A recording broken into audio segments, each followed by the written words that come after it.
Aktor Ben Kasyafani mengungkapkan kondisi mantan istrinya Marshanda akhir-akhir ini bikin khawatir. Hilangnya Marshanda di Amerika membuat geger publik. Ben mengaku baru mengetahui dari pemberitaan media. Namun, Ben tetap memantau keadaan Marshanda lewat unggahan-unggahan yang dibagikan mantan istrinya itu lewat media sosial. Dari beberapa unggahan yang dibagikan Marshanda, Ben melihat memang ada yang sedikit berbeda. Ben mengatakan akhir-akhir ini komunikasinya dengan Marshanda juga tak begitu lancar.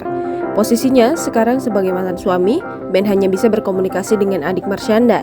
Ben berujar anak hasil pernikahan dengan Marshanda, Sienna, belum mengetahui kabar hilangnya ibunda.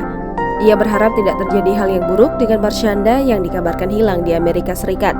Sebagai informasi, kabar hilangnya Marshanda awalnya diketahui melalui unggahan Instagram story sahabatnya, Sheila Salsabila.